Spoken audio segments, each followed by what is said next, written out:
Hi guys, this is Mr. Mark, and I'm going to show you now how to add a Atlas Rubicon lesson plan into Google Classroom. So here I'm signed in to Atlas Rubicon, and I go straight to my course that I'm teaching, and I see the one that I want here is CS First Game Design. Now I've created some lessons here for this, and the way you get to it is I go over here and I click on Gaming Story, and then once I get it open and I'm happy with the way it looks.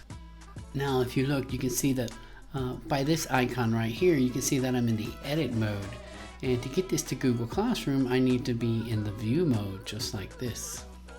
Once you're in the view mode, click on Actions and you'll see the option to share to Google Classroom. And then I get to pick the classroom that I want to share to.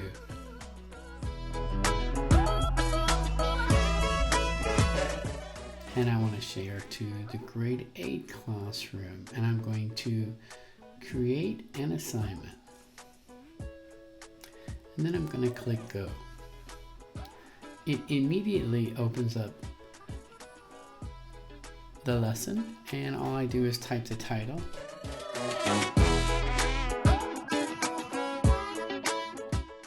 And then I go ahead and type the instructions.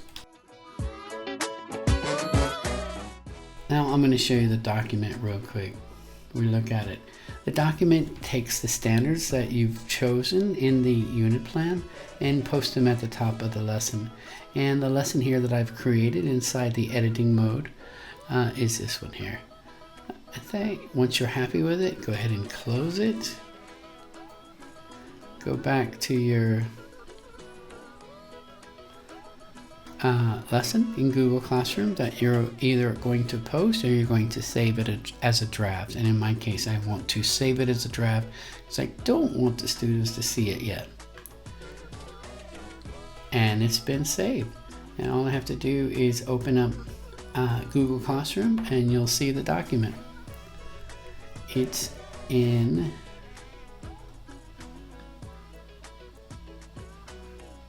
right there. Okay, now one of the benefits to doing it like this is when you go to the dashboard and you look at your courses and you see them right here. Remember, these courses will automatically go to the next year. You don't have to do anything. They will just copy from one year to the next year, and that will help you to post to Google Classroom. If you got any questions, send me an email. That's it for now. Have a nice day. Bye-bye.